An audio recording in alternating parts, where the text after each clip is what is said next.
మా ఇంటి దగ్గర శ్యామల గారు, రమణ గారు అయితే మావుళ్ళం మాలేసుకొని, అమ్మవారి భజన పెట్టించుకొని సత్యనారాయణ స్వామి వారి నోము నోచుకున్నారు. సత్యనారాయణ స్వామి వారి నోము ఎలా నోచేసుకున్నారో చూసేద్దామా? ముందుగా గణపతి పూజ అయిపోయిన తర్వాత సత్యనారాయణ స్వామి వారి రూపుని కూడా ప్రతిష్ఠించి, మండపంలో కలశంతో స్వామివారి పటంతో అందంగా అయితే అలంకరించారు. ఈ అలంకరణ అంతా చూసారా ఎంత అందంగా ఉందో? స్వామివారికి ఒకసారి మీరు కూడా నమస్కారం చేసుకోండి. అలాగే స్వామివారి చిన్న రూపునైతే పెట్టి, ఆ రూపుకి కూడా అభిషేకం చేయించారు పాలతోటి. అలాగే పసుపు కుంకుమతో కూడా అర్చన చేయించారండి. పూజ అంతా కూడా చాలా బాగా అయితే జరిగిందనమాట.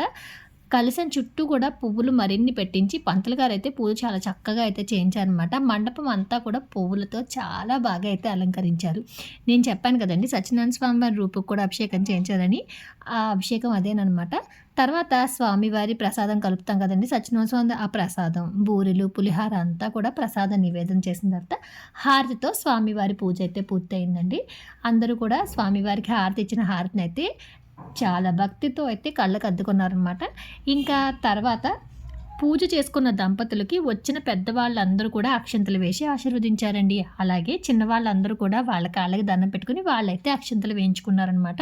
పూజ అంతా అయిపోయిన తర్వాత మీరు చేసుకున్న పూజ అంతా కూడా చాలా బాగా జరిగింది. మీకు సుఖశాంతులు కలగాలని వేద ఆశీర్వచనం అయితే పంతులు గారు ఇస్తారనమాట. ఆ వేద ఆశీర్వచనం అయితే ముందుగా కొంగు పట్టమంటారు. ఆ కొంగులో పెద్దవాళ్ళ చేత పంతులు గారు కూడా అక్షంతలు వేసి మొత్తం వేద ఆశీర్వచనం అంతా అయిన తర్వాత ఆ అక్షంతలు మళ్ళీ తీసి పంతులు గారు మిగతా 5 పేరెంటాళ్ళు ఉంటారనమాట అండి. వాళ్ళు పెద్దవాళ్ళందరూ కూడా వాళ్ళని దీవిస్తూ ఆ అక్షంతలన్నీ కూడా వాళ్ళకి వేస్తారనమాట. ఇలా పూజా కార్యక్రమం అంతా కూడా అయిన తర్వాత చాలామంది అయితే ఈ దంపతులు ఇద్దరికి సత్యనారాయణ స్వామి వ్రతం చేసుకున్న సందర్భంగా అయితే బట్టలు పెట్టారండి. బట్టలు పూజ అంతా కూడా అయిపోయిన తర్వాత హారతి కార్యక్రమం అయితే జరుగుతుందనమాట. ఈ హారతికైతే ఇంటికి ఆడపడుచు వరుస అయ్యేవాళ్ళంటే మా శ్యామల గారు వాళ్ళ అమ్మాయి లీలాను, నెక్స్ట్ ఇంకా ఆడపడుచులు ఎవరైనా పట్టుకోమంటే ఒక 5 అయితే పట్టుకొని వీళ్ళకి మంగళహారతి అయితే ఇచ్చామనమాట. మంగళహారతి పూజ కూడా చాలా బాగా జరిగినాయండి. పూజకి చాలామంది చుట్టాలు అయితే అటెండ్ అయ్యారనమాట. పొద్దున పూట అయితే సత్యనారాయణ స్వామి వారి నోము, మధ్యాహ్నం నుంచి మావుళ్ళ అమ్మవారి భజన అనమాట. ఈ 2 కలిపి ఒక షార్ట్ నేను ఆల్రెడీ అప్లోడ్ చేశాను. దానికి సంబంధించిన లింక్ అయితే మీకు స్క్రీన్ మీద ఇస్తాను చూడండి.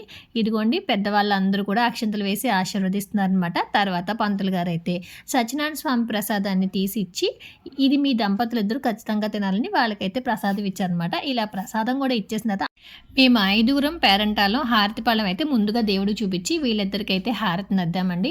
ఇలా హారతి కార్యక్రమం మొత్తం అయిపోయిన తర్వాత ఇంకా బట్టలు పెట్టాల్సిన వాళ్ళు కూడా వచ్చి స్వామివారికి నమస్కారం చేసుకొని ఈ జంటకైతే బట్టలు పెట్టారనమాట.